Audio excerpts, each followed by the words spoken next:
Energy Visions is a year-long event, and the topic for tonight, it's plugging the carbon leak, emissions and competitiveness. We'll start with opening remarks by Colin Crooks, the Vice President of Downstream Strategy at Shell. Thanks very much, Jan, and welcome everybody this evening. The EU has committed to reducing emissions by 40% by 2030, something that Shell fully supports. A decade after the launch of the EU's emission trading system, there remain genuine concerns about the impact of the EU's carbon trading system that it's having and will continue to have on EU industry. ETS reform needs to address the risks of carbon leakage and ensure that those industries which are exposed to traded commodities remain competitive. We are of course aware that there is a competitiveness issue, so therefore there is this free allocation system set up and which is proposed to continue. But I think it's quite generally agreed that in the ETS, the free allocation notably has, taken care of the risk of carbon leakage, so that it's not something that has happened so far.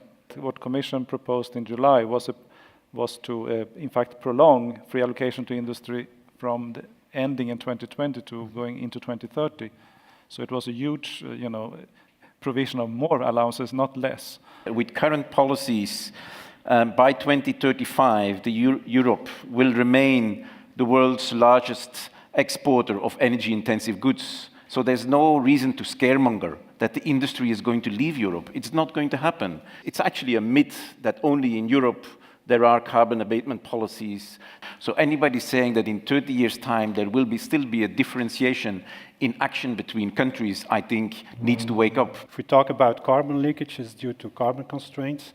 It will be very difficult to detect because it's actually an intention of a decision maker in a company, and he will not advocate this. So there's not going to be a press release of here we are, we're actually undertaking carbon leakage right now. You will see the effect of leakage 10 years after it started, and you will not know when it started.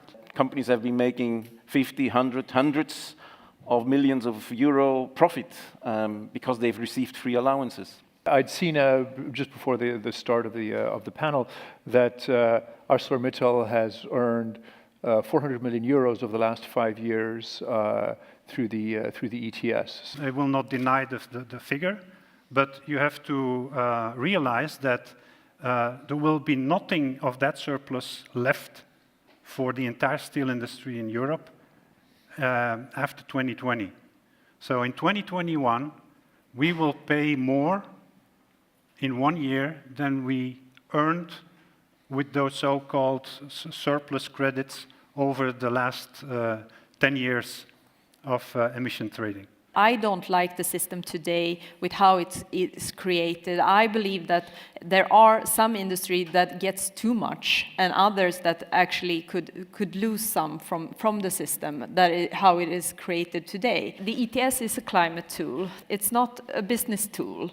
We need to create something that will promote innovation and something where the industry also feel that it's fair. I'd like to thank the panelists very much for taking part in today's panel. So thank you again for taking part tonight.